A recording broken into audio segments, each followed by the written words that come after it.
Well, we finally have some updates on Moro Ojomo, Keele Ringo, and Tyler Steen coming out of Eagle OTAs. We'll get to those in a second. Let's actually start, though, with Devon. Remember him? He's the super fast kick returner wide receiver practice squad player for Philadelphia that everybody crowned as the next great Devin Hester last year until he never actually played in any game. Well, he's making news again. It's becoming an extremely fast man yet again in terms of these hurdles on 110 meters. He was the fourth fastest 110-meter hurdler of 2023, turning back to, of course, the Olympic track and field stuff. He's a two-time hurdler and remains on the Eagles roster going into training camp. He's on the 90-man roster and most likely will make a push to be one of their kick returners or at least be on the practice squad. My whole problem with Devon Allen is everyone thinks that just because you can run really fast, you're going to be great at football. But there are two really big differences between running really fast and playing football. One is just running and one is playing football. Do you understand? I mean, the idea that this guy's just instantly going to become a superstar kick returner doesn't make a lot of sense. And it's not like they didn't have a good one in front of him in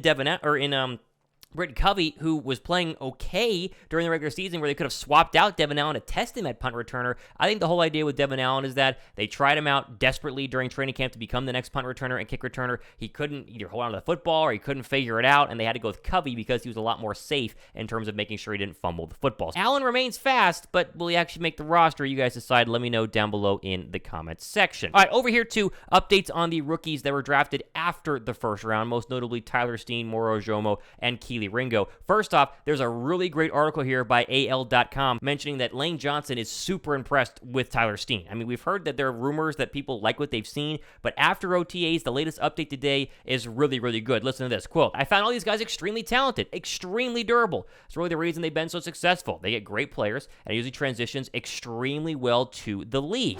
And then he finishes with, you can see the footwork of a talented left tackle. You see the body of a guard that's getting it done in the middle. A young guy, but when you see his attributes, his length, his height, especially how he moves his feet, I'm definitely excited, end quote. And this is the big deal in terms of the one big position battle on the offensive line that really needs to be under a microscope going into training camp. It's Cam Jurgens, smaller, more of a interior offensive lineman by trade in college versus Tyler Steen, bigger, more of a tackle by trade in college, but obviously a little bit bigger for the right size of a National Football League right guard. And while a lot of people, including myself, thinks Cam Jurgens will win the job, apparently there are a lot of other people that think that Tyler Steen is going to win the job, and it sounds like Lane Johnson really likes him. Now, Lane's not putting his, make sure Tyler Steen is the starting right guard seal of approval on Tyler Steen right now. That's not the case at all. He'll play again alongside anybody, but it does seem like the size and the footwork are a big factor in why Tyler Steen, one, was drafted by Philadelphia in the third round, and two, why a lot of people think he'll be a starter on a Super Bowl caliber offensive line his rookie year in the 2023 NFL season. Not to be outdone, we finally have somewhat of an update on Keele Ringo. Can we call it an update on Keele Ringo? Remember when the Eagles drafted all these great draft picks and they signed them all virtually instantly? Jalen Carter's deal, Sidney Brown's deal, Nolan Smith's deal went done. Well, there's one that remains unsigned, and that is the cornerback Keele Ringo out of Georgia.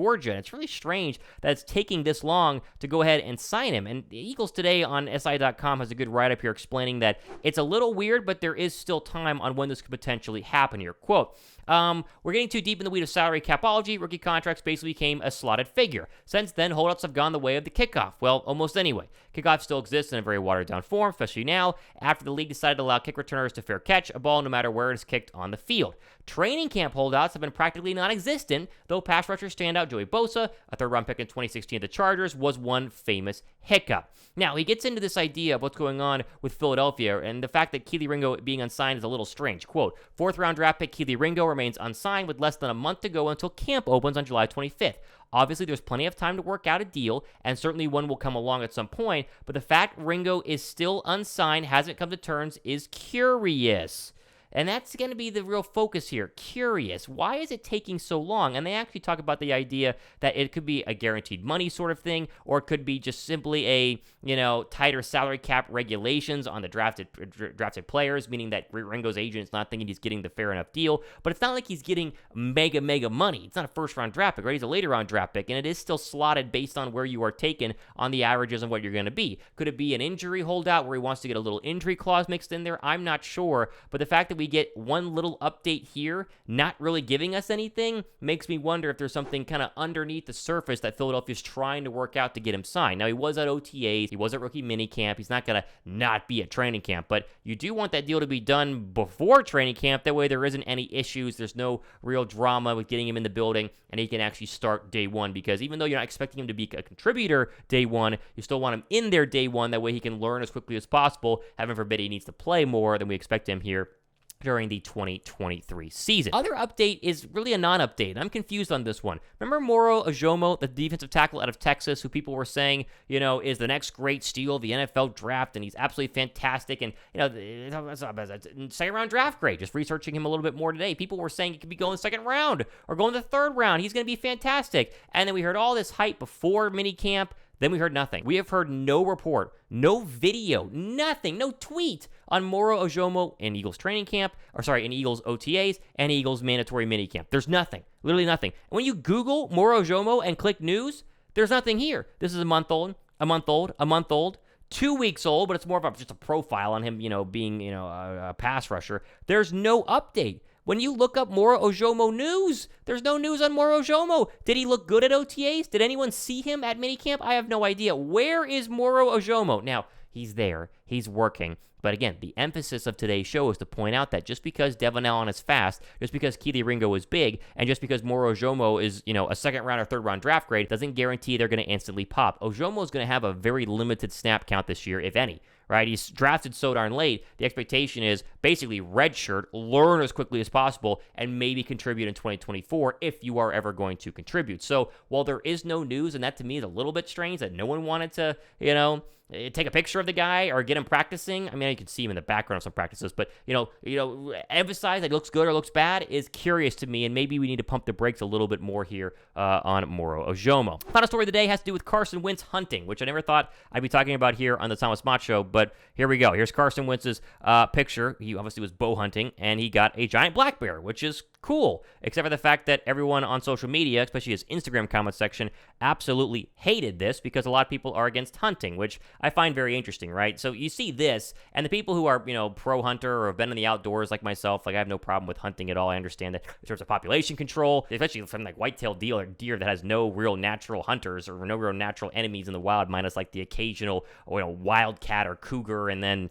I don't know, getting hit by a car. There's so big overpopulation of that hunting makes sense. People see a black bear, though, and they go, oh my gosh, Winnie the Pooh, why would you do that? They're so sweet. Forgetting the fact that bears are also overpopulated, especially in the Northwest, and they can be hunted quite often, and they have very good meat, and they're also not cute and cuddly. They're not going to give you, a jar of honey and giggle a lot like Winnie the Pooh used to do. It's a creature that will mess you up very, very easily. Now, again, whether you're pro-hunter or anti-hunter is not the argument here. The argument here is, are we really criticizing Carson Wentz for hunting, or are we criticizing Carson Wentz because he's Carson Wentz and we don't like Carson Wentz? That, to me, is the kicker, because Lane Johnson's posted pictures with animals. Fletcher Cox has posted pictures killing animals. I mean, these guys are all hunters, right? A lot of the Eagles do this stuff. A lot of NFL players do this stuff. We're not criticizing them, right? Because we like Lane Johnson and like Fletcher Cox. It feels like we're criticizing Carson Wentz because he's Carson Wentz. Now, naturally, there will be the person in the comment section saying, Thomas, killing innocent animals is so wrong and so bad. Okay, well,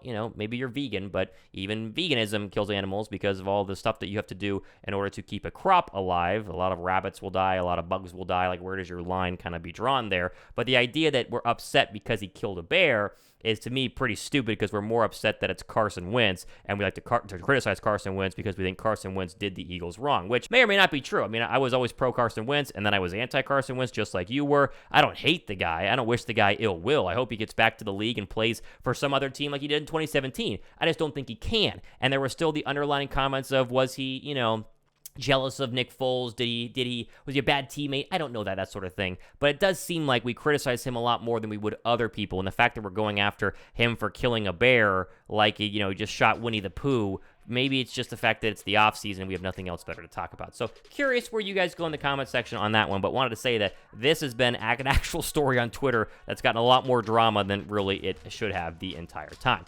Okay, plenty more stuff happening the next couple of days and weeks. Got some exciting things happening in terms of the studio, hopefully sometime in July. Not going to give any more details on that, but this is going to be way different and way better. So stay tuned for that. If you like the show, thumbs up, subscribe. I'm Thomas Mott. This has been The Thomas Mott Show.